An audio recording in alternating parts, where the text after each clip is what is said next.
Very excited to be here for O3DCon. We also have our virtual viewers, so hello there. Welcome, welcome.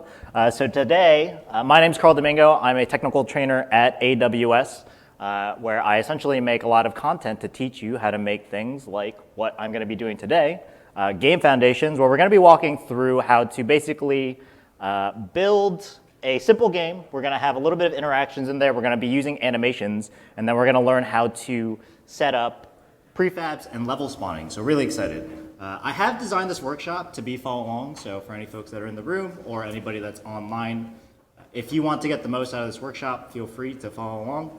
I am going to walk through and then show you the steps as well in the presentation so that you can follow along. If not, that is totally fine.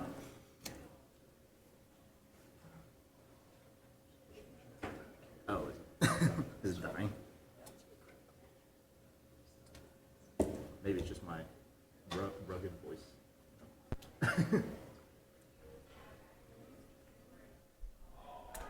Testing, testing. Sounds good? Awesome. Okay, cool.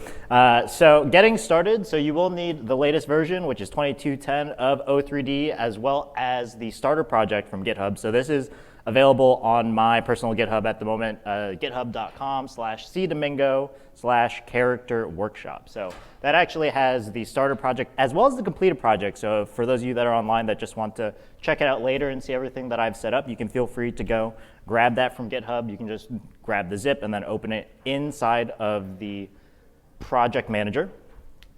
So I will be showing you essentially how we're going to get started in O3D. So this is a really simple environment that I've already set up alongside my amazing animator friends, because I'm not an artist myself. I do like to do a lot of work in script canvas and just kind of creating simple systems and things like that. So we actually have this environment here where I have this character set up, as well as just an already configured ground with a collider on it.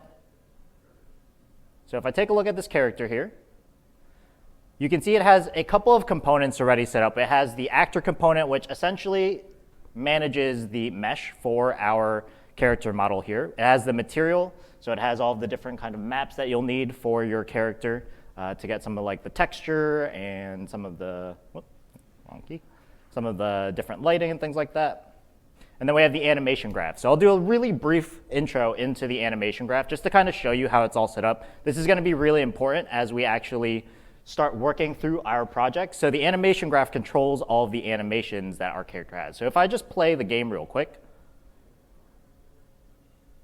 you can see that the character has a little idle animation going back and forth. And so that's going to be our starting point for what we're going to be working around with. So if I go to the character here, and I scroll down to the animation graph, you can see there's this little button right next to the animation graph. And if I actually click it, it'll open up our EMFX window, where you can see essentially how all of the different, oh, I see what's happening. Pin it to this window, there you go. You can see how all of the different animations are essentially set up. So if I go into the motion sets here, you can see we have things like the idle, we have a jump animation, we have our run and walk animation. Let's see, can I grab this down here? No, that's okay. Let me delete this default one because we don't actually need that in there. Remove selected. So we have our motion set here. You can see in the actor manager, we actually have that instance of our animation here. And then if I, let's see, if I grab this and extend, oh, the window's there. Oh, there it is. There you go. So you can see we have our parameters here for how we actually control our animation. So if I press play, you can see we start in our idle animation. Right now, the speed is set to 0, and it is a sliding scale. So this actually goes all the way up to 3 for kind of a full run animation. Oh, can't get it to set there. Let's see. 3. Oop. And you can see there it's actually running. And then if I use this little Boolean here that I've set for jump, you can see it goes into the jump animation. And it'll actually finish that and then go back to idle or walk, run, whatever it is. And inside of the blend tree here, you can see how it's actually managing all of those different transitions. So the higher the weight is, essentially it'll go from idle and then transition down into our walk animation. Then as I increase it a bit more, let's see, arrow keys, there you go. As I increase it more, you can see that it's starting to go more between the walk and the run animation. So really helpful, really simple graph that we set up just so that you can kind of learn this experience here. This is already set up in the starter project, which is very nice. So with that, let me minimize this window here. Whoop. We'll dig into kind of how this project is going to get set up. So we have a really basic project here, but we want to make our character actually do something in the environment.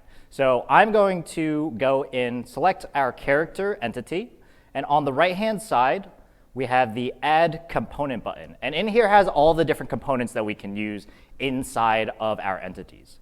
So for example, you can see here actor and animation graph actually already have that little 1 in there. So it's already set up inside of our entity. That just makes it a little bit easier to know when we have something added. You can see there's like things for audio, camera, which we'll play around with. We have gameplay, we have gradients, graphics, a whole bunch of really cool stuff. But in particular, I'm going to focus on the physics. So we're going to add in some physics so that we can actually start creating some collisions in our game, as well as control our character to move around our environment. So I'm going to add a physics character controller, and you can see here, it will make a little capsule around our character. So that's actually going to be for our collisions. And then if I add another component, so this is very important, go down to character gameplay. So this will actually add in all the different kind of gravity amplification as well as ground detection. So if you want to adjust the ground detection in any way to have any kind of padding in there, that's where you can go and change some of those variables. And that's really important because otherwise our character will not have gravity when we put it inside of our project. So let me bring up the slides real quick. As a quick recap, to set up the controller, all you're going to do is add a character controller component so that we can start using physics, and then we can add a character gameplay controller. So you can use that to use gravity and ground detection. I also did not change the capsule collider, but I'll do that really quick. Also, on the slides, I've highlighted different areas too, so if you want to use the same values that I have, that just makes it really easy. Otherwise, you can go and fiddle around with it if you want it to be pixel perfect, but not entirely necessary. So.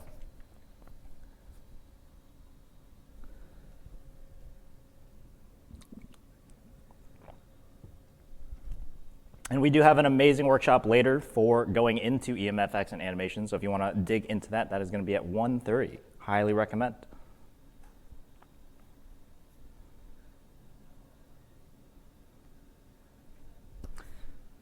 Let me make sure I resize this really quick. Otherwise, it will not work properly. Adjust the height. You can actually see how it's changing here. And you can actually use things like if you go right next to where the actual number is, you can just kind of drag and scale up that way, which is pretty useful. And for example, if like you don't want the capsule to be fully around like the whole character, you can change the radius. So if, I don't know, I just want it around kind of generally where the torso and the legs are, that's kind of fine for now. So this is a bit more important when you start adding in a lot more different objects that you can interact with in our scene. We're going to set up a really simple object, so we don't have to be really perfect for now, but that's okay. So now that we have our character controller, we're going to start getting our actual input set up. This is going to be really important so that we can start playing around with our character inside of Script Canvas. So you can see I already have it open, but I'll just close this just so you can see how you can get to it. The asset editor is a really powerful way that you can add in a bunch of different kind of events or input or things that you need in your project. So you can see here there's this little button, and all of these actually are associated with different pieces. So this is actually our EMFX animation window that I showed you earlier. This asset editor, if I just click it, it'll pop open a panel, and you can put this panel basically anywhere that you want. It'll like highlight different zones and stuff inside of the editor. If you want to like snap it to something, I'm just going to leave it here for now, just so you can see it. Whoops, popped it out. Go here. Oh, that's not. Snap. Good enough. So let's expand this a bit so we can see a bit more of what we're working with. The resolution is not being friendly. I'll just keep it popped out for now. That's fine. Just so we can see all the different things that are happening. Just widen that a bit. So in our asset editor, if you click File, you'll see all the different options that you have available. So you have things like benchmark settings, file tags, input bindings, physics materials. So if you're used to any other engines or editors, then you might be used to being able to change things like friction or bounciness or things like that. And that's a cool way you can do that. Script events and all these different things. We'll actually go into script events in a bit because they're a really powerful tool that you can use to build out your project. So I want to create some input bindings because I want to be able to interact with our character, and we need input bindings to do so.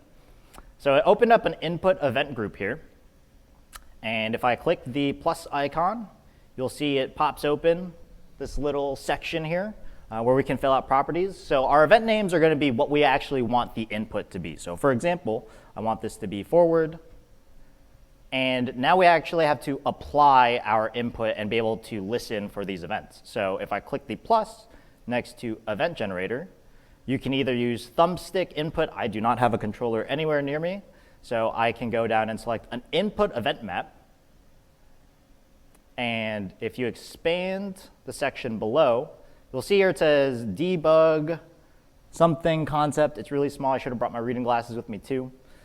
You can select other options like gamepads, keyboards, motion, mouse, all kinds of different input. We're going to use keyboard input for basically this entire project.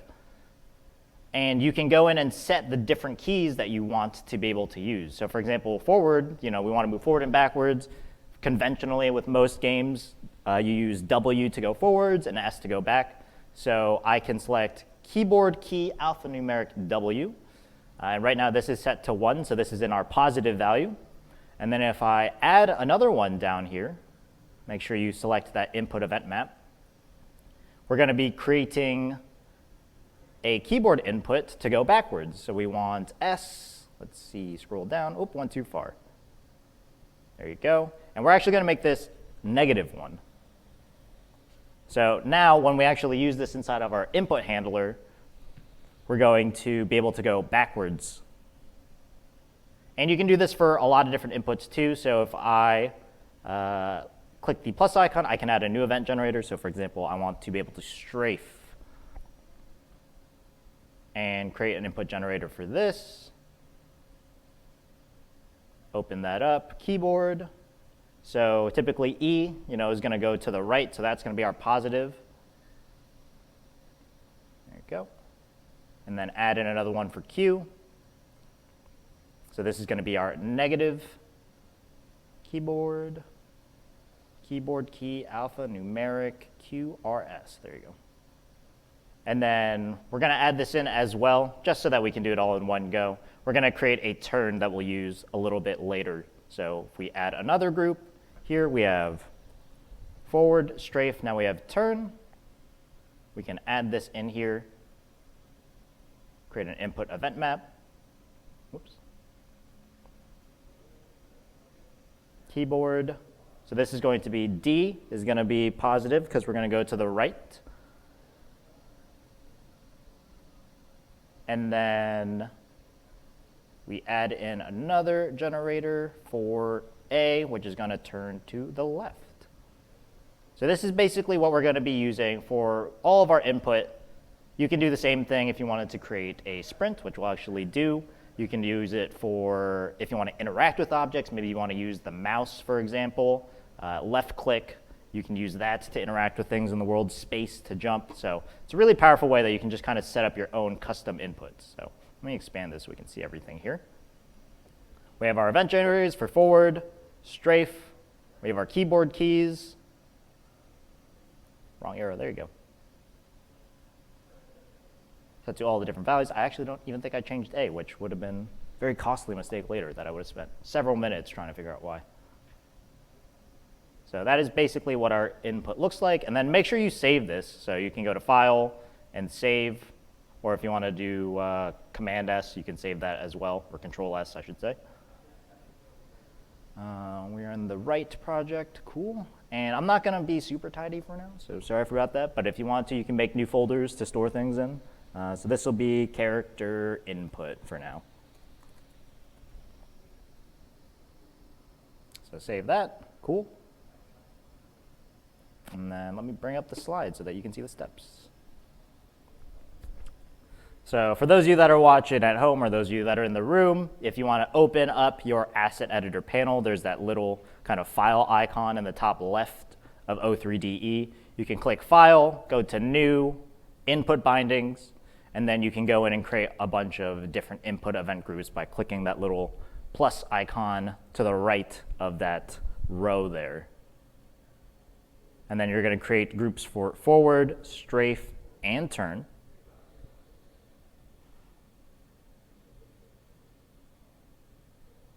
And then for the actual options, make sure you create input event generators. Select the input event map, go to keyboard, and then associate all of the different keys, and make sure that you set those values properly, because that is like a super easy thing to miss, where I've had times where I'm pressing W and S and the character's moving forwards the entire time, and I'm like, I don't know what's happening here. And it turns out I just set the values wrong. So if you do, mess up on the values, you can also just save the file again, and that'll update it.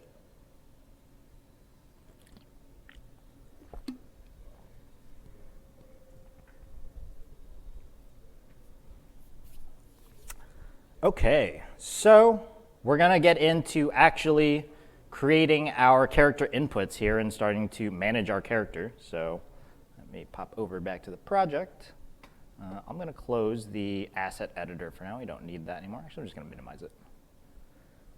So on our character is where we're going to be manipulating all of these different kinds of inputs and using our physics and our animations. So with my character entity selected, I'm going to go to Add Component.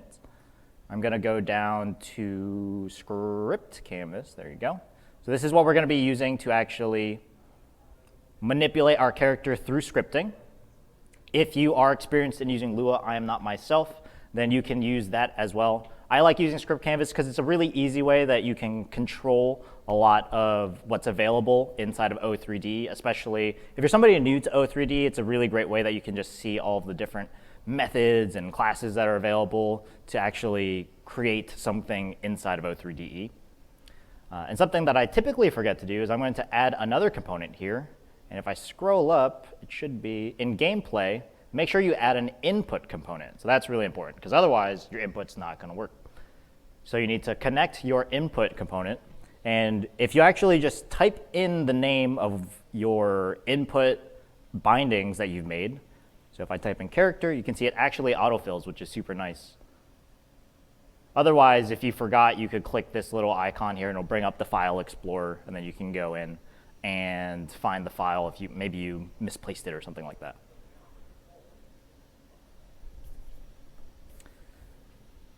So make sure to add that input component, apply the input bindings asset, because that is really important, and then make a script canvas component, and then we'll dig into making our first script canvas, which is very exciting.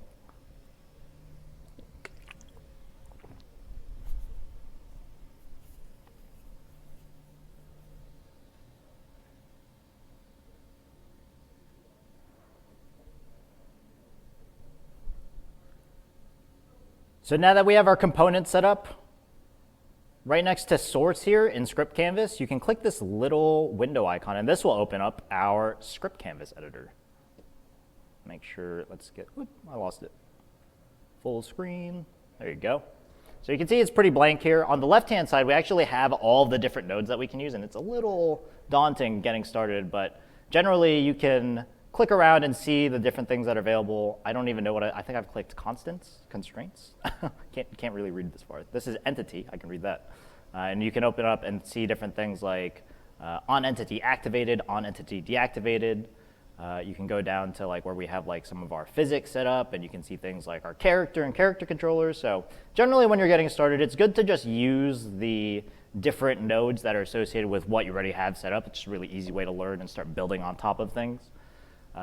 We do want to make our first script. So if you go to File, you can click New Script, or Control-N on Windows, or Command-N on Mac. And this will open up our script canvas that we can actually start using and building on top of. So I actually had opened up the entity, game entity here, and you can see the two nodes. So we have on entity activated and on entity deactivated. So our game is starting, our entity is going to activate. So this will control when the game starts. We're going to start listening for different things to happen on our entity here. Now, a cool little shortcut that you can do is in the search bar here, you can type in different nodes that you want to pull in, or inside of the script canvas, if you right click on the blank area, it'll bring up a whole window where you can actually even just type in there. So this is kind of a faster way because I'm pretty quick with using script canvas nowadays, where if you know what you're looking for, so for example, I know I'm looking for an input handler. So I just type in input, you can see that's one of the options that's available. And if I just press enter, it'll drop in that input handler node into our script canvas. Now, in order to make sure that this node works, you have to connect all of the different nodes together. So you have to drag in from the out pin to the in pin of that input. And then for the event name, you basically just put in the different input event generators that we had created. So for example, I made a forward here. And then if you want to, you can right click and copy, or you can just duplicate. Does the same thing. Drag this out here just to make our graph a little tidier. So this was strafe. And then I can duplicate another one for turn, which we'll use a little bit later. Now, something that's really easy, this is just like a little kind of tip for using script canvas. If there's already a connection that exists between two nodes, it can be a little challenging sometimes when you drag out the out pin to an in pin, where it might select like one of your existing connections. So I typically just like to go from an in pin to an out pin if there's already connections there. That way you can make sure you're not accidentally dragging out a different connection somewhere. So we created an onEntity activated node and then created an input handler node and just duplicated it. And in the event name, we put in all the names of the events that we had created. Let me make sure I actually save this as well. Otherwise, I will not be able to use this. So Control S. And in here, I'm just going to name this move character. Cool. There you go. So in our project, make sure to open up that script canvas window. You can either use the top bar options in the top of the editor, or in that script canvas component, you can use that little button in that row there to open up a script canvas window. Create a new script. Make sure to save it and then name it move character. And then inside of that script canvas, start adding in some nodes. So there's going to be an onEntity activated node that you're going to use. And remember, you can use that search bar if you don't want to have to go and click through around all of the different options in that sidebar. And then create an input handler node. So you can just create one, and then you can just use Control D or Command D to duplicate it. Or if you want to do the copy paste method, you can do that as well. And then make sure to name the event names for all of the input bindings that we made. So forward, strafe, and turn.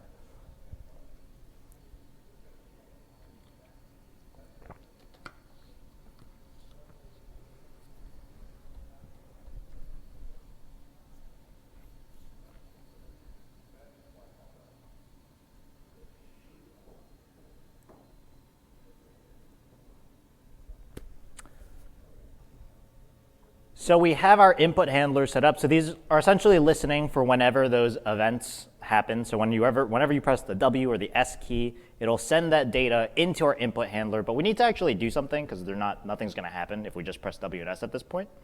So we're going to add in a couple of nodes to manage our character essentially. So this is going to be one of the kind of the cheaper methods that I like to use whenever I'm just getting a project set up. There are different ways that you can kind of refine a lot of the different movement and interaction, but I just generally like to use this whenever I'm just getting started, and then I can kind of tweak it around a bit as I go.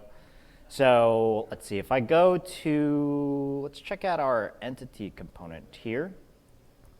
You can see under entity, there are a bunch of different nodes available. So there is active.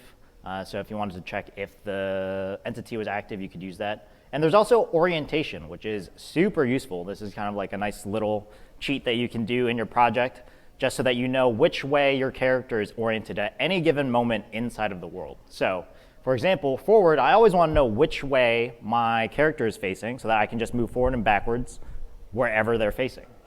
So if I just click and drag this out here, we have our get entity forward. and I can connect the held pin to the in pin and our value pin to the scale. So this will send in values for how far you're going forward or backwards, essentially.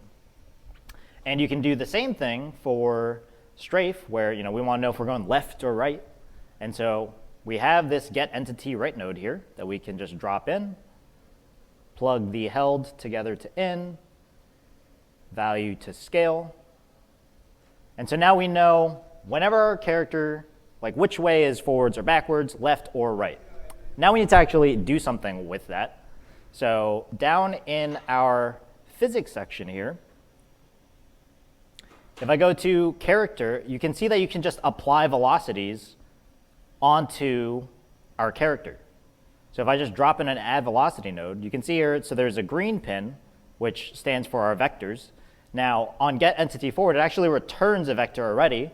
So we could just drop this into that node there, and it will just apply that force essentially whenever we use WS, and then we can just duplicate this as well. And now it'll be hooked into whenever we press Q and E. So whenever we press Q, it'll go left, E right, W forwards, S backwards. So let me make sure to save this, because I always forget to do that. And then inside of O3DE, in our character here, definitely make sure to do this. We named our script move canvas, or move character. So if you don't attach this to the actual script that we just made, nothing will happen. So that is always something that's very easy to forget.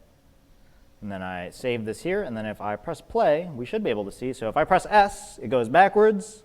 We got W, it goes forwards. We got Q, it's going to the right. I think I forgot to change the value there. I totally did, because E is going to the right as well. Very simple things that are very easy to forget. So let me fix that really quickly. Open up that strafe. There you go, -1. And then if I just save that, and then I press play again, you can see I did not put in the right value. Keyword Q. That says Q -1, correct? It does. Did I save? There you go. So Q goes to the left, E goes to the right. So really easy to miss that minus symbol. So inside of your script canvas, make sure you add a get entity forward node. You can connect the held pin to the in pin and value to scale. And then afterwards, you can create an add velocity node, connect the out pin to the in pin there, and then result to velocity. And that way, whenever you press any of those keys, it'll send that value into get entity forward, create a new vector for which way it's supposed to be moving, forwards or backwards or left or right, and then apply that velocity onto our character.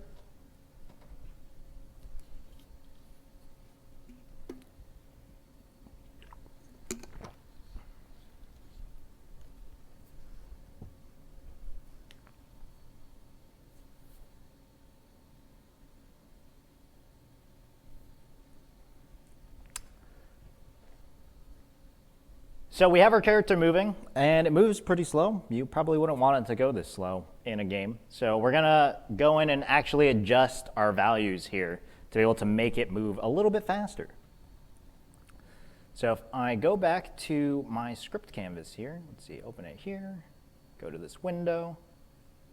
So we have our get entity forward and we have our add velocity, but we want to be able to make that velocity, a lot bigger basically.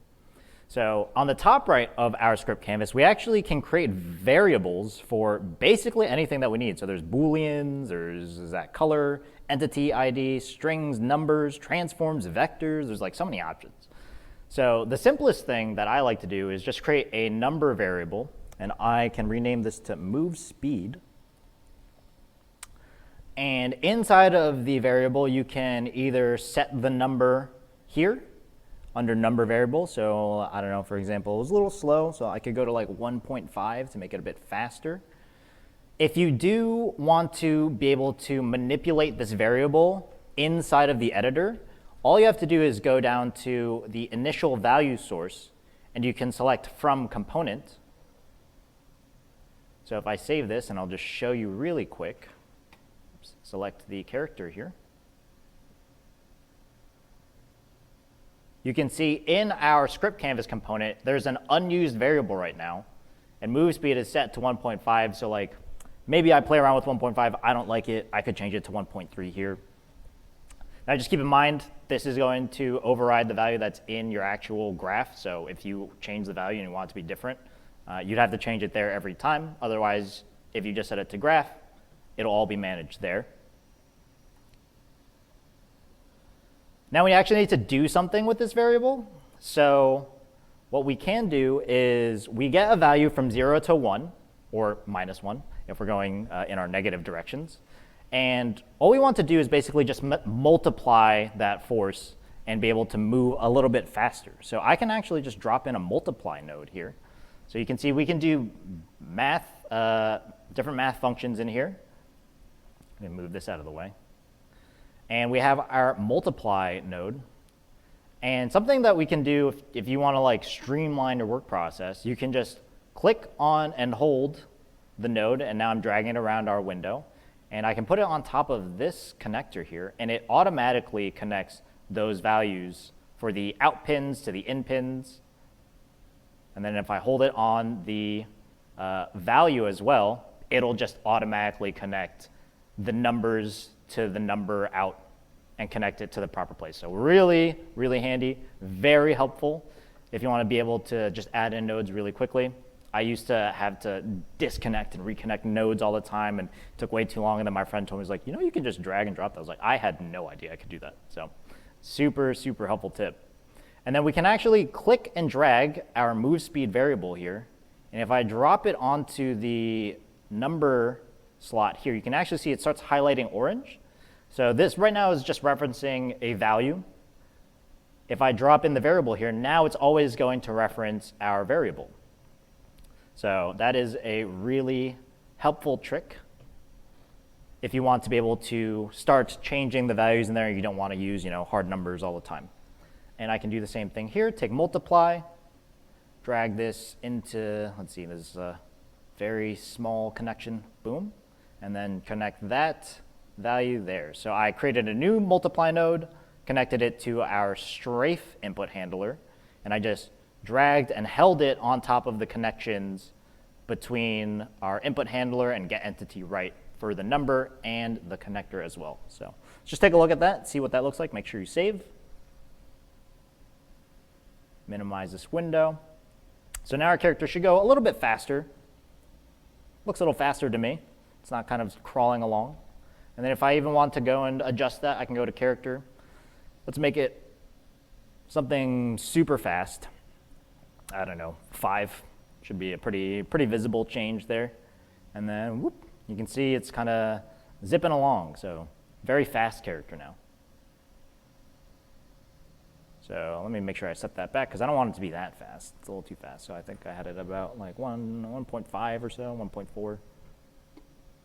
So let me save that, and then let me bring up the slides so then you can give it a quick try yourself.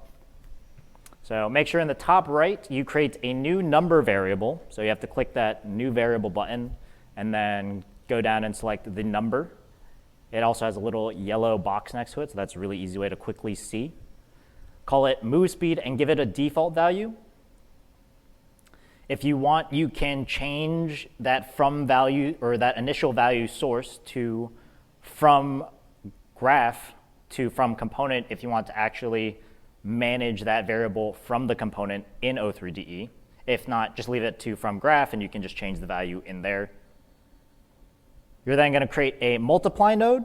So you can just use that search box, type in multiply, it'll be math multiply, and then drag it out, drop it between those two connections. So if you remember, you just hold that between the connections that you want it to be, and you'll then see it just automatically connect those out pins, in pins, and then you can do the same thing with the values, and it'll connect those as well. It's a really fast way just to get that done. Make sure you do that for our forward and our right, or our strafe. So then that way you know that you can move and change those values if you wanted to. And then make sure to drag the move speed variable out into that number slot in multiply. And so then that way it's referencing that variable, and so you can then just adjust however fast you want it to go.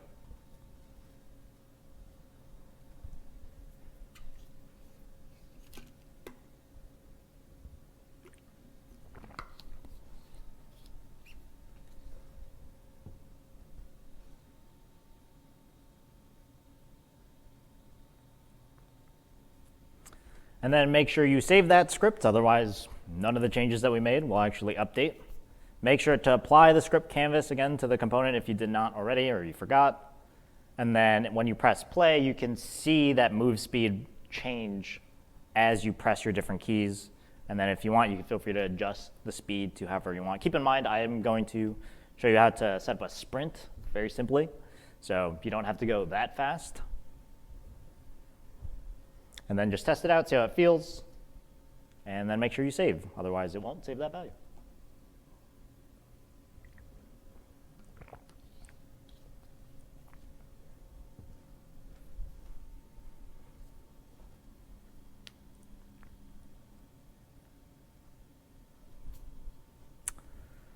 So now we can make our character move forward, backwards, left, and right.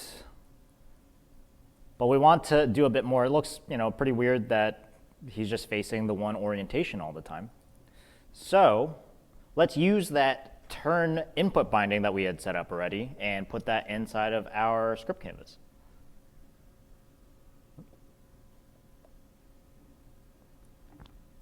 So we had already set up the input handler here. This is going to bother me, so I like to clean up my graphs to make everything in line. Let's put this here. You can just drag. You can select a whole row if you want. Just click and drag, and it'll select all the different options. Super nice if you want to keep things organized. In our input handler here, we already set up a turn listener. So very similar to what we did with our forward and strafe input, we're going to set up turn input here. Now, a really quick and easy way to basically do this is we have that get entity up, so that always knows our up orientation. And when you're rotating, you're always rotating around that up axis there. So we can just click and drag this out here and basically kind of play with it like Legos if you want. And then I believe, let's see, it should be, well, instead of doing that, I know that there's a node that's called rotate around local Z. Oh, there it was on the transform. I was so close. So this I can actually use. So I already know which way is up for my character, and I can just use rotate around local Z, and this will just really easily rotate the character left and right. There are other ways that you can do this as well, especially if you're using mouse input. You can get pretty complex, but this is one of the simpler ways that we'll handle this. We'll make sure we connect these pins. Whoop, I missed.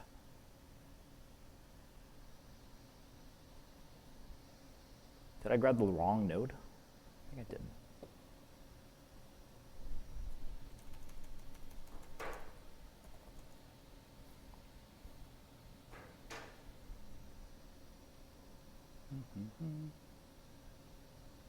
What's the right node? Angle in radians.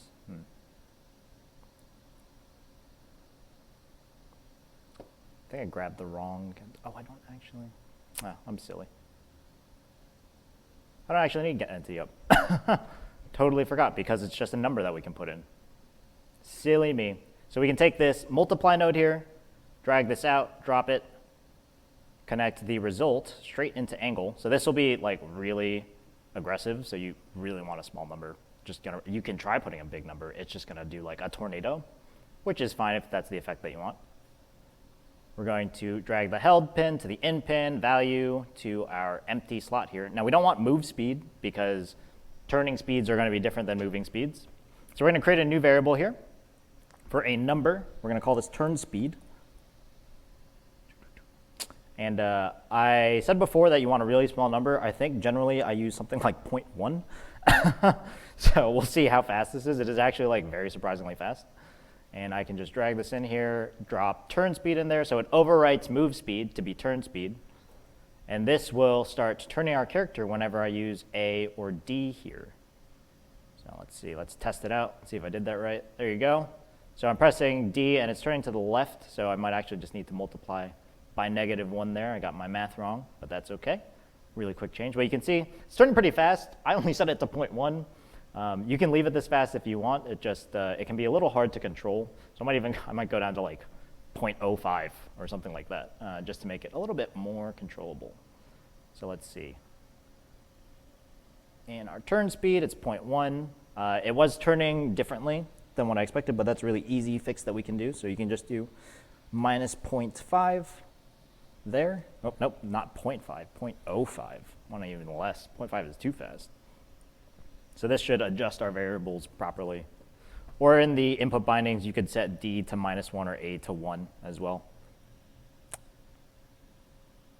But that is generally the simplest way. So D turns right, there you go. A little bit slower, more controllable. A turns left, there you go. And you have our little character. And because of that orientation that we use for forward and right, you can see that the character just moves wherever it's oriented, which is really helpful, really quick and easy way to make a controllable character.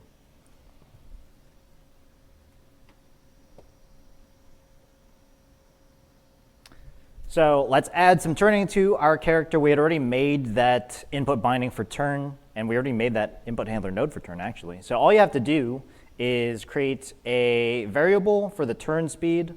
Make sure to make a multiply node, so then that way you can apply that different number for your turn speed. And then you just have to drop in a rotate around local Z node, because it's just using a pure angle to rotate around. So you drop that in, connect the result in multiply to that angle radians connection in rotate around local Z, and then make sure you connect all that together. And so then when you go and test it, you can actually like move around and turn, which is pretty cool.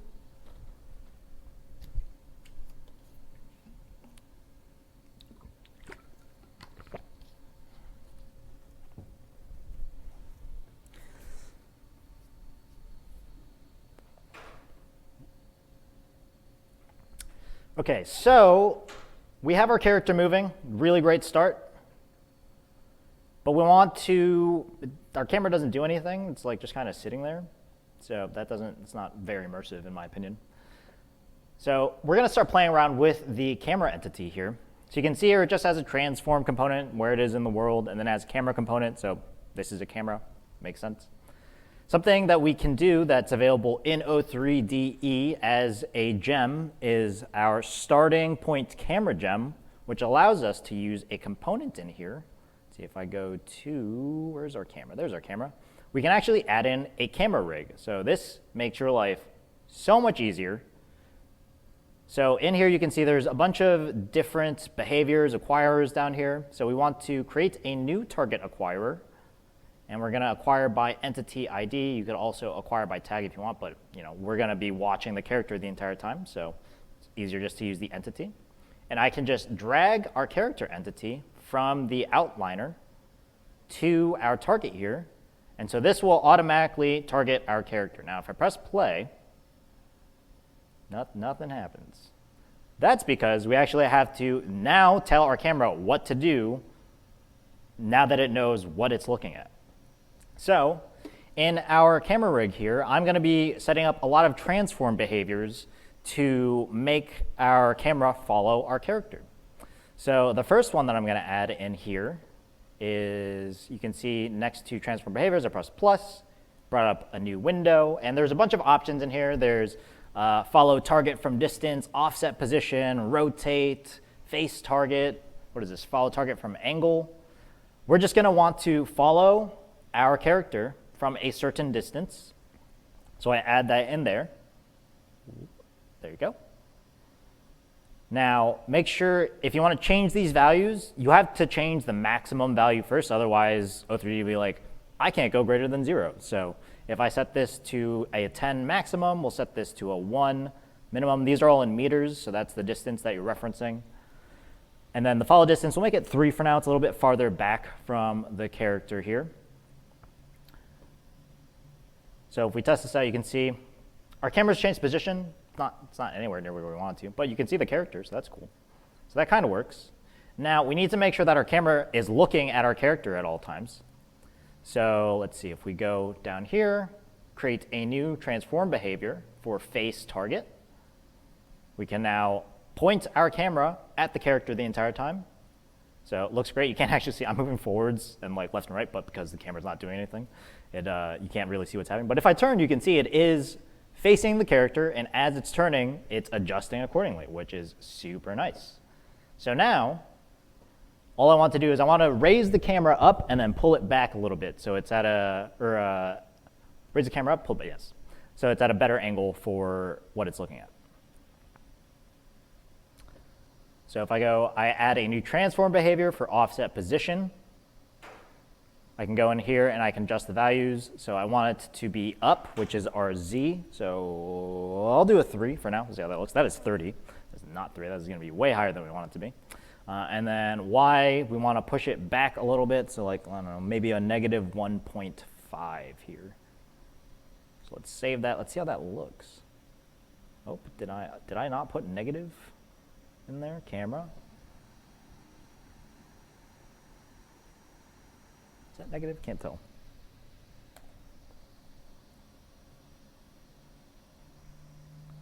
Let's see. Oh, it seems like it's in front. 1.5? This is where the fun begins. You're just playing around with different values, seeing how it looks. Nope, that's the character camera.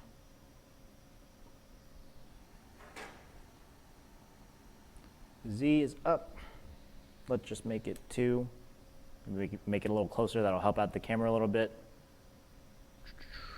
Negative 2. There you go. So now we can see our character.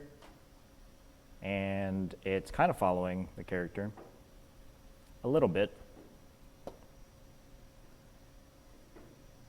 Oh, I see what I did wrong. So you want to make sure that you make the offset relative to the offset position. Very easy thing to forget. Forget it all the time. So this will actually now make the offset relative to the character versus it just being relative on its own. So that's why when it was turning, it was not turning properly. And there you go. So now I'm moving the character forwards. I can move it backwards. You can see it's following along. That's why I have that little grid down at the bottom there. Makes it a little bit easier. And then as I strafe, you can actually see the character moving. So if you wanted to, you could probably pull it back a little bit more. I don't know, -3? That might be a lot, but we'll see. Maybe raise it up a bit more to 3. Nope, that was way too high. Maybe, well, we'll leave it at like a 2. Now something I will mention here is the order of operations entirely does matter. If you put like offset position before face target, before follow target, you're gonna have a whole bunch of different values. So that is something to keep in mind. There you go, much better. Got like a nice kind of upper 2/3 view. So make sure that you put it in the order. If not, I mean, you could try a different order. You're just going to have to change some of the values for especially the offset position. But that is essentially what we need to make our camera follow the character. So to create a follow cam system, the gem, the starting point camera gem, is already activated in the project. If you make a new project, you will need to turn that on every time. But it does allow you to use the camera rig component, which is super helpful if you don't want to just have a static camera the entire time. In the target acquirers for the character, or for the camera rig, I should say, component, make sure to set it to the entity ID, and then you can just drag that character entity from the outliner to character. And then for the actual follow cam system, you're going to add a follow target from distance. Make sure to set that maximum distance before you change any other values, otherwise O3D will be very confused. Set face target, so then that way you're pointing at your target that you've acquired. And then offset the position of that camera so that it's a little bit up and then a little bit back, so you can kind of get a good framing for the character and all the stuff around them.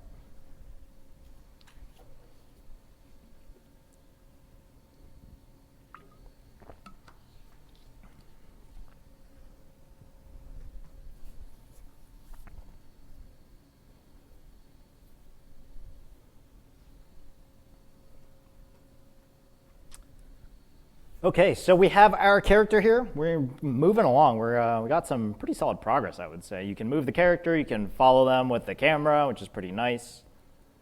Kind of have our basic functionality here. Now we want to actually play with those animations that I showed you in EMFX. So let's start plugging those into our script canvas. So very important, especially that you have like your actor, your material, and your anim graph set up, because this is pulling in all of the information that you need, so then you can pull it out of the character and into script canvas. So if you don't have these, it basically won't work. So if I open up the script canvas here, now something that we want to do is make sure that our move speed here, now that we know kind of how fast we want it, I think 1.5 was good. I generally don't like using from component because I always forget that I change it inside of our graph. So I'm just going to leave it in from graph for now. Now, in order to use our animations, because this move speed is always changing, and we're going to add in a sprint speed, I'm actually going to create a new variable first, just to keep things a bit organized. And I'm going to call it final speed. So for example, right now, our speed goes to 1.5 when we press W. And we know that our animation goes from a speed of 0 to 3. So there's still 1.5 left that I could move, and I know that I'm going to set up a sprint later. So I'm going to use this final speed to basically store those values as I'm using them. And then what I can do is, inside of this result here, I can actually just remove this connector. So now it's back to referencing either values or variables. And in this result, I can drop in the final speed, and now it's basically acting as a set node, which you could do if you wanted to. You could drag this out, click set final speed, and drag that in, but you can just do this in the nodes already instead of having to add additional nodes. It makes your life a lot easier. And then the same thing with get entity forward. We need to get our final speed, which you can just drop into here. So now we're saving our final speed whenever we're adjusting that speed with our input event. And we are now sending it to our get entity forward, and we're applying our velocity.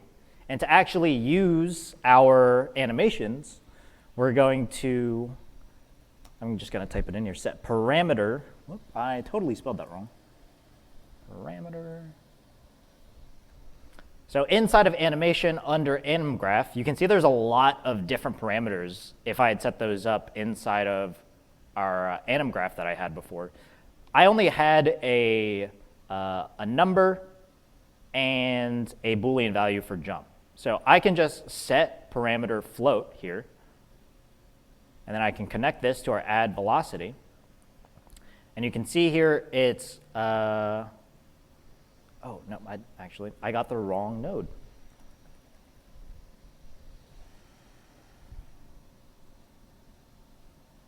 No, I had the right node. I just can't read. No, I had the wrong node. I did. Silly me. Let's go into, let's see. This was under animation. There you go. Anim graph. This is what I want, set named parameter. So I can go to set named parameter float. So we know that the names of our parameters was jump and speed. Now I'm only going to be playing with speed here.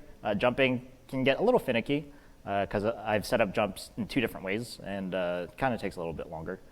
But we do have a project available on GitHub where you can see a fully set up third-person character controller in the O3DE org. So I can set this name parameter float to speed here. Take the move speed, not the move speed, nope.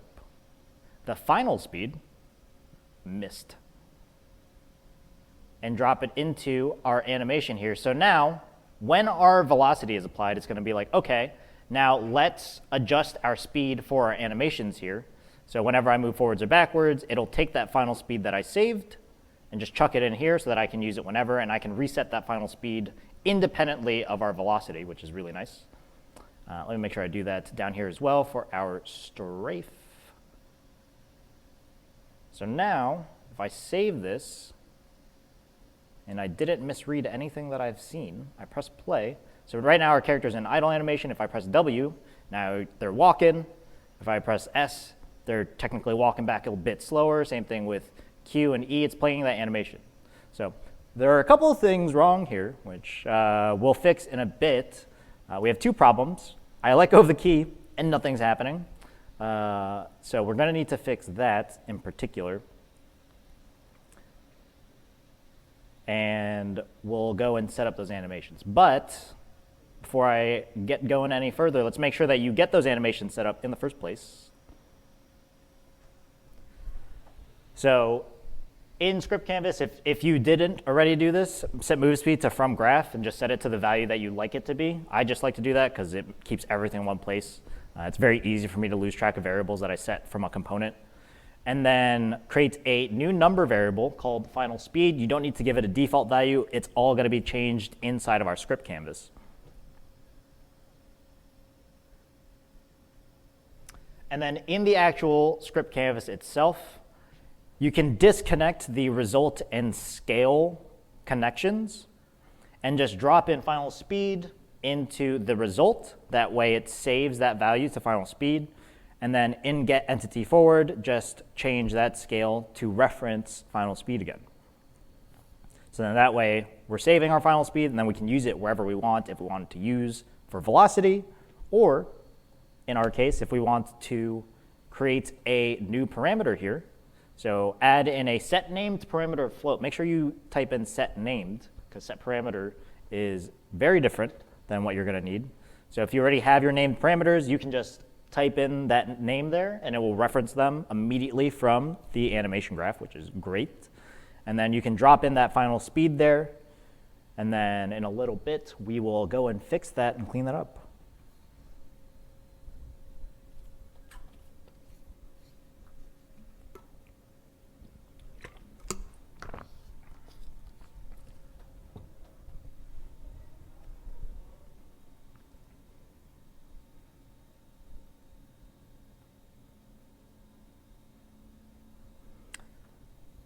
Okay, so in our Script Canvas, we saw that our animations are working. Now, before I get that set up, I'm going to actually add in something to utilize that full range, because right now we're only set to 1.5, and then we'll go and clean it up and fix it up afterwards. So what I actually do need first is, let me go back to O3D. I need to go to our input bindings here, and I need to create another event for sprint. And typically in games, you sprint using shift. So let me go to that input event map. There you go. Change it to keyboard. There you go. And then if I select this here, you have to scroll all the way down. So there should be like keyboard, key, edit. It is so small. I've totally missed it. Shift L, there it is. Oh, keyboard key modifier. That is an L, yes. Cool, so now this will just listen for whenever we press down that shift key. Let me make sure I save this. Otherwise we will not be able to use this reference here. So it's called sprint. We'll create a new input handler. Oh, I missed. Connect that to onEntity activated. So now we're listening for that sprint, not turn. And all we're going to do is, so whenever I press the shift key down, I'm just going to change the move speed value. That's why I also like to manage my variables from graph. So if I drop in move speed, I can set move speed. So while my shift key is held, instead of using values, I'm going to use some hard numbers here. So we know that our full range is at 3. You can make it more than 3 if you want, totally up to you. And whenever we release our shift key, we want to go back to that default value, which for me is 1.5.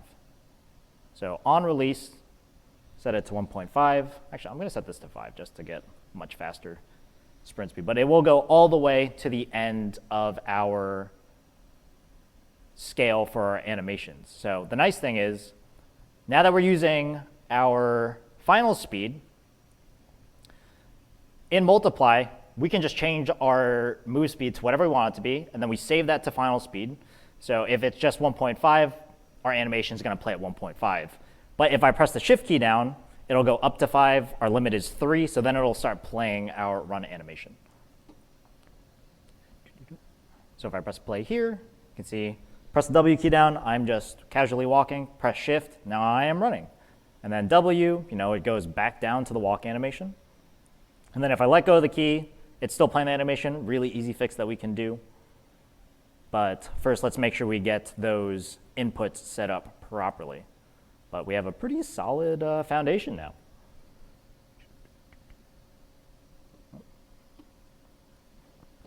So to get full range of our animation, you're going to create a new input binding for sprint.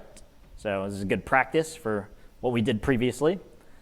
You're going to create a new input handler node to listen for that sprint event. Now, in that input handler node, we're just going to reference our move speed, and we're just going to set it each time. So on this slide here, I set it to 1.3. I think in my project, it's 1.5 right now. Just drop those in. On held, when the shift key is held, you set the move speed to something like 5, make it move faster. And then on release, you set the move speed to 1.3, 1.5, whatever your default value is, and that'll bring it back down. And that will just handle all of our animation because it's just going to change those values for that final speed, and then final speed can do basically whatever it wants. So that makes it nice and easy.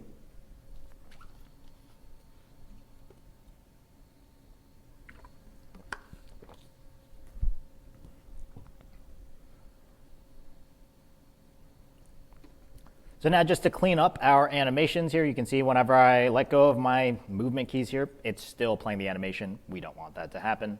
So really simple fix is just in script canvas. We can go to our released pin here next to forward and strafe. And I'm going to do this the really cheap way. The better way is to just use the final speed variable and set that to 0. But you do want to make sure that it applies this animation as well. So on release, just connect this to in. You can see here it's still referencing final speed, which is not what we want it to do. So if you right click on that value, you can convert to value.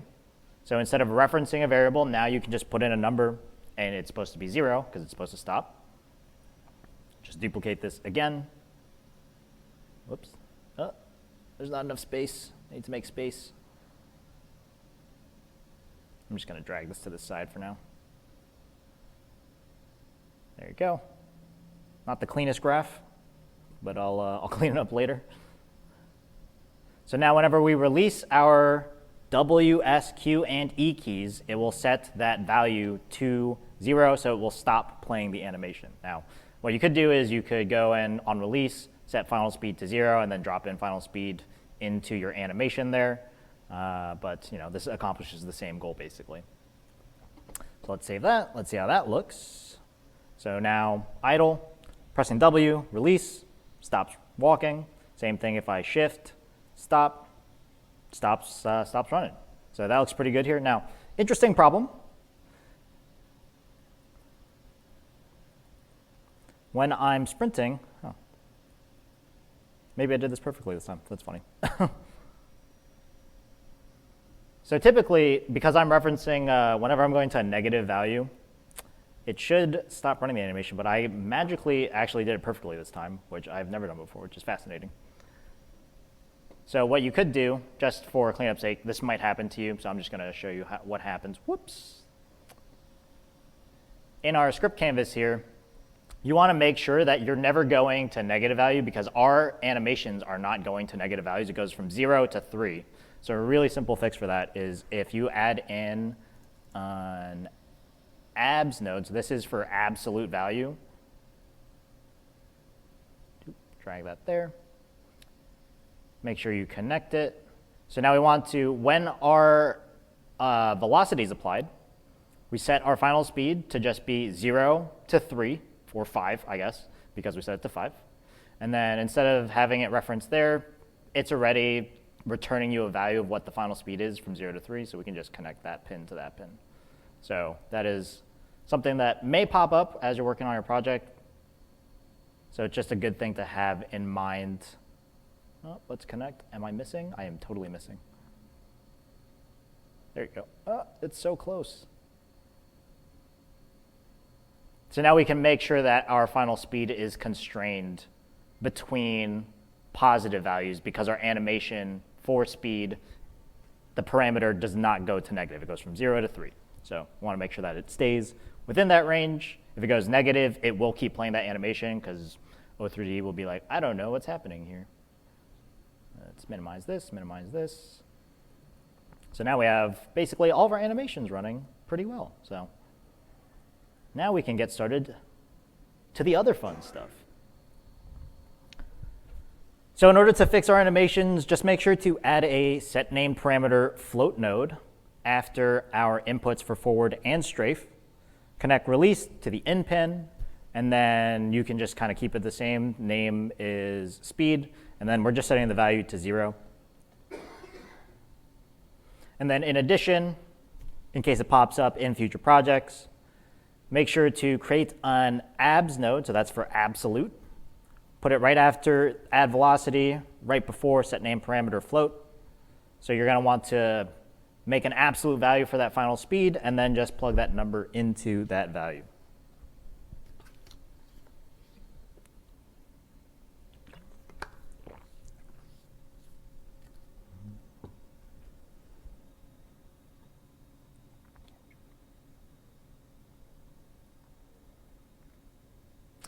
Okay, so we're running a little short on time, so I'm going to try and run through some of this next bit a little bit faster. We're just going to add an entity real quick because we don't have any interactions in our project here, but we do want to be able to start loading other levels. So in the entity outliner, if you right-click, click Create Entity. Whoops, I have selected the ground. We're going to add a component here. So right now we have nothing in this entity other than just location information. So I'm just going to add a mesh here. And inside of our model asset, we actually have a bunch of default assets that you can use. So I believe one is called like 1x1 box, 1x1 AZ model. And here you can see now we have a cube. And if I want to manipulate this cube, I can just use add non-uniform scale, and I can just scale this up to be whatever I want. So I want it to be like a little bit wider, so like a 3. And then we want to make it taller, so it's kind of like a portal or something like that. Set that to 5. So now we have a nice little end zone here that we're trying to hit. Going to make sure to move this accordingly in wherever we want it in our world. Now that we have this object set up, we do want to add in a collider. So you can actually just type in collider. We're going to use a physics collider. It's going to automatically apply that physics mesh onto it. And then make sure you click on the trigger icon here, because this will essentially just trigger whenever our character collides. We want it to basically do something. So if you wanted like a static object, you would not select this trigger here. Or for example, if you wanted a ball you want to kick around, you could, you could add a collider and add a rigid body and then be able to interact with that ball. Let me make sure I rename this too. I'm just going to call it like end zone, something like that. So now we have our collisions set up. So make sure to create a new entity, add a mesh component. In the model asset, you can just type in box 1x1 or 1x1, and it'll pop up different options. You can change that scale using add non-uniform scale right underneath that transform component. You're going to add a collision trigger, so add a physics collider, add a script canvas component that we're going to set up. And then something that I'll make sure to do is we're going to use tags as a nice handy way to manage all of our different interactions.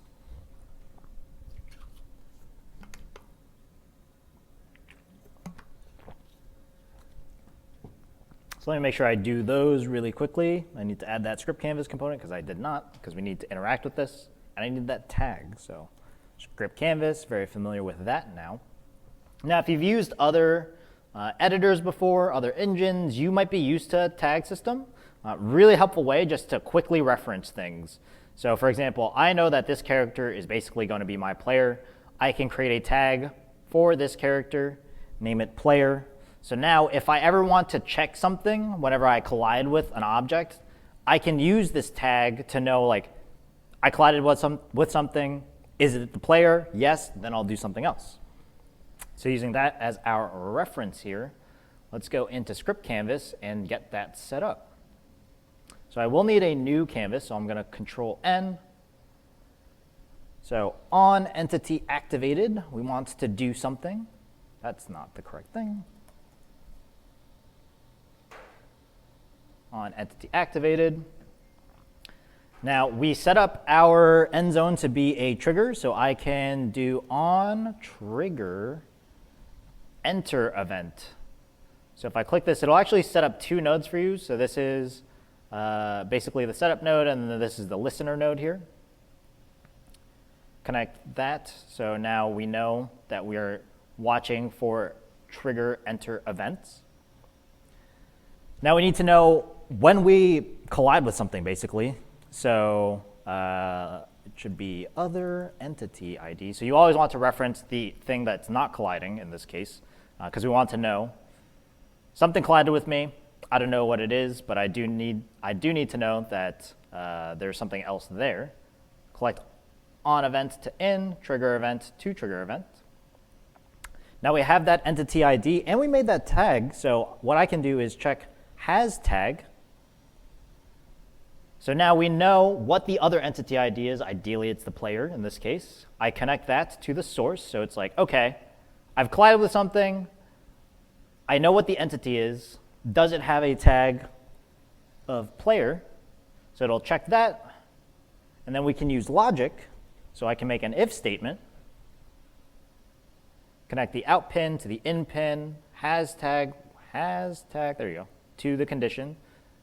So if it has the tag and that's true, I can print something like game over, because we need to know when the game's over.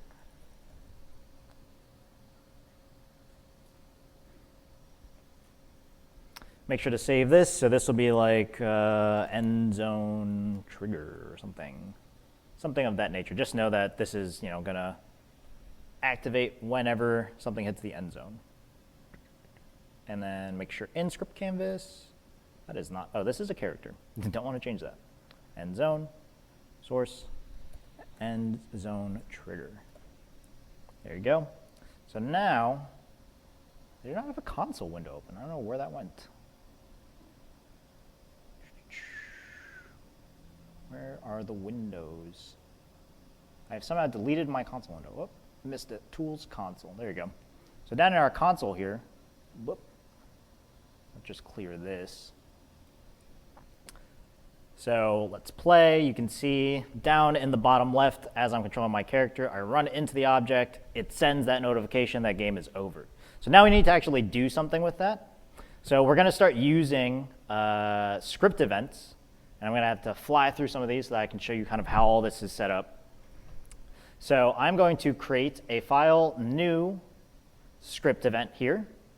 All the slides are available under my, my workshop link. So you can go and take a look at all the slides and follow along from there. But just for the sake of showing you everything, we're going to set the name to something like game over. So we need to know when a game over event happens. We're going to create a new event. Now this is called game over. Method name, I typically like to go with something just very simple. So this is going to be a game over event node or something like that. And then in our parameters here, this is where we actually want to set values that we want to use. So the name here is game over, yes.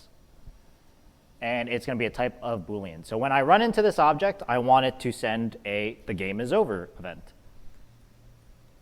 Make sure to save this script event, game over script event. Save that. Inside of script canvas,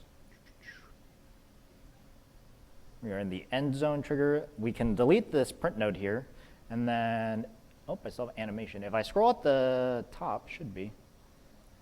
Did I not save? Oh, it just didn't appear. So we have a script event here. This is a brand new class that we have. In here we have our game over, and we have our game over event node. So now we can send nodes or receive nodes. We're going to send a node here, or send an event here, I should say. So when the game is over, set it to true, and it will send over a game over event. So we're going to play around with this a little bit more, but in order to get this all kind of working and seeing how it goes, let me show you some of the other levels that we have. Whoops. File, open level. So in here I've actually set up other levels as well. So we're going to go to the menu level. This is going to control all of the, making sure I save that, all of the menu interactions that we have. So you can see there's nothing here, but if I press play game, you can see we actually have our menu screen here. We have a little mouse cursor. There's buttons that we can interact with. So this is all controlled through our menu entity. And I have a canvas here that I've set up, a main menu canvas. So I can open that up. Oops, a little big. Oh, it popped up on the wrong screen. Let me drag this over. There you go. So I have text that I've set up. I have a background. You could change the background image if you wanted to. I have buttons that have text elements underneath them. So something really simple that we can do with our buttons is make them listen for on-click events. So if I add a component here, oh, it's not typing in. It's all the way down here, but it won't let me click it. Or I can't read. Oh, there it is, script canvas. We can add script canvas events here. Press the button. We're going to create a new script canvas. We're going to, when our entities are activated, same thing that we did before. This should all just kind of be practice at this point. And I want it to do something when our entities are activated. Let me make sure I save this. Level select button. We want it to do something when we actually click those buttons. So we need to actually make another set of script events. Very fun. So file, new, script event. So this is going to be called level change. So we need to know whenever a level change event happens, we create a new event, call it a name, something just like level change event, just because I always get confused whenever I'm naming things the same. In our parameters here, we're going to send just the name of the level. And in this case, it's just going to be a number, because that's just a really easy way that we can manage it. So number, make sure I save that, level change script event. There you go.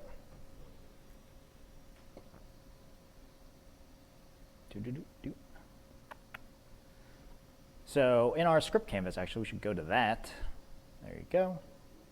So we made that level change script event. You can actually see it automatically populated inside of our script canvas, which is super nice. So all we're really doing is on a button press. Oh, actually, I'm using the wrong node. Silly me. We can actually just use an on button press node. Oh. So on button click, you take this out. So whenever our buttons are clicked, we just start sending events. We can create a variable, a number, and we'll just call this level number. And something really easy that we can do is in our initial value, we're just going to change these based on the buttons that we press. So I have a level number, set it to from component here. We can go to our script events. Whenever a button is pressed, we send a level change event. Bless you. And we just drop that value into there. Make sure to save that. So now our level numbers are being referenced from the component. So on this, nope, I've already added a script canvas at the bottom. There you go. Level change, level select button. There you go. So now, this is one of the few times where I like to use our components here, because this is legitimately going to be different for each button. Level 1 button for our number 1, 2, whoops, select the wrong thing. Nope, go to there. Create another script canvas. attach level, select button 2. And then you could do the same thing for 3 if you want to. I don't have a third level at the moment, but if you did make a third level, you could easily just switch between. So now every time the button is clicked, if it presses 1, it will send a level 1 event. If it presses 2, it'll send a level 2 message. So those are our buttons set up. And now, to make all of this work together, we're going to do some prefab spawning magic.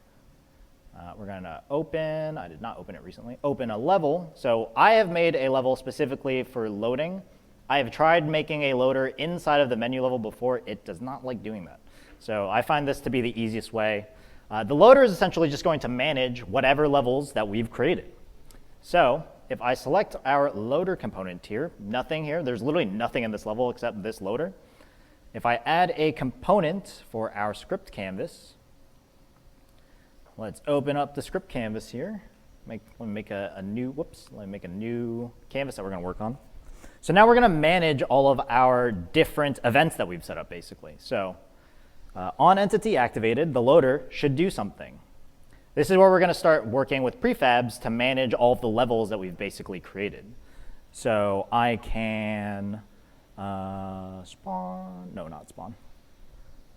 I need to create a spawn ticket. So this is something a little bit different if you're used to using something like any of the other engines or editors. Essentially, we have to create spawn tickets for each of our prefabs that we have. So then we know to reference those tickets, whenever we're opening and closing all of our different levels here. So let me make sure I connect these tickets. We need to create variables. Now we have to scroll all the way down, and there should be something called spawnable scriptable asset ref. So this is going to be our menu prefab. This is very important to make sure you name them properly. We can actually assign assets that we've already made. So for example, this is looking for a prefab, or I should say spawnable, and our levels already create spawnables because our levels by default are prefabs. So we can reference our menu spawnable there, create another variable for spawnable. There you go. Variable 2, this is level 1 prefab. Make sure this references, I should have named this better, main. It was very confusing for me going between main and menu all the time and forgetting that they're not the same. Make sure to save that. So this is going to be level loader.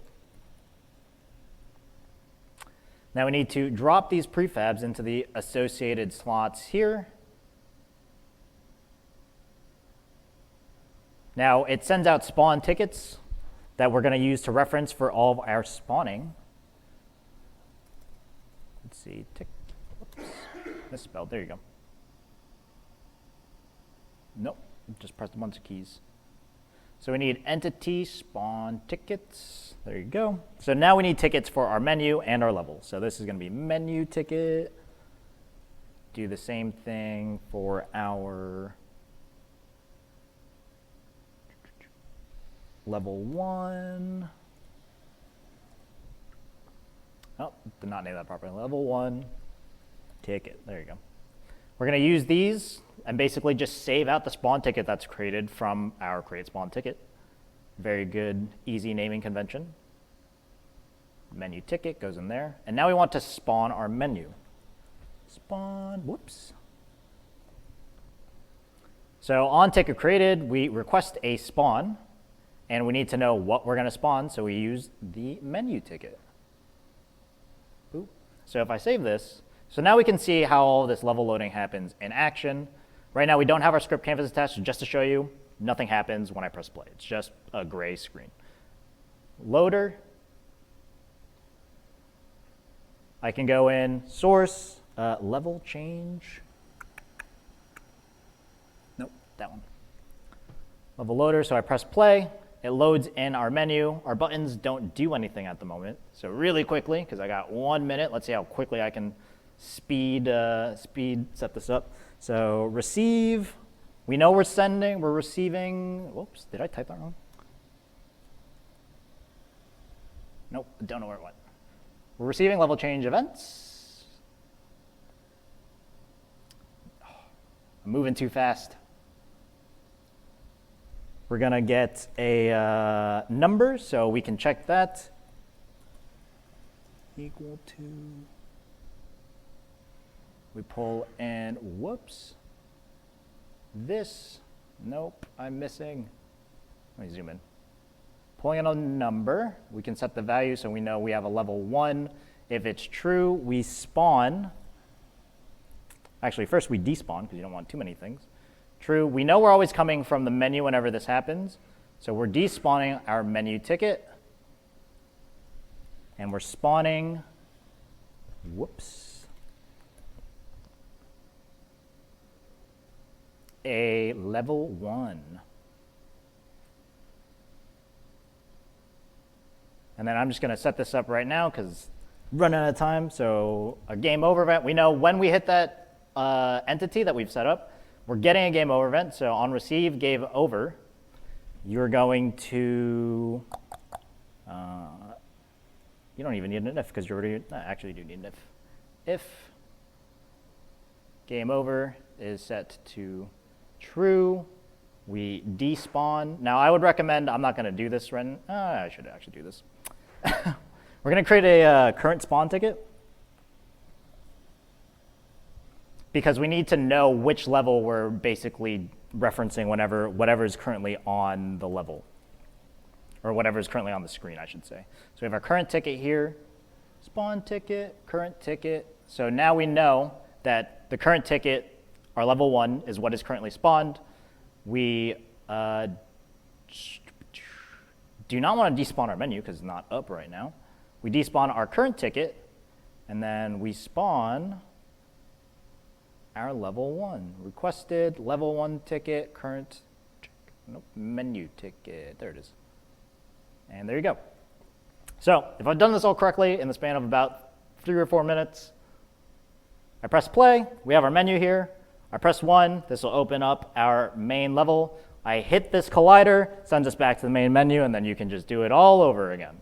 So that was learning how to set up a basic game. You can use this for essentially creating anything that you want to start setting up in O3DE. If you want to make different levels, start building on top of different character prefabs and stuff that you've already set up, different environments, really easy way just to switch between all those and create a managed system. So my name is Carl Domingo. I'm just going to go all the way to the slides at the end here. Whoops, I went too far. Where's the slides? There you go. My name is Carl Domingo. Thank you for coming to my workshop. Hopefully, for those of you that are watching virtually, you had a lot of fun. Like I said, the repository is up, available on my GitHub, so you can pull down the beginner project as well as the complete project if you just want to see how it all works together. As well, the slides are available online, so if you want to see the steps that I went through to basically get that project set up from start to finish, you can. So thank you very much. Hope you have a great conference.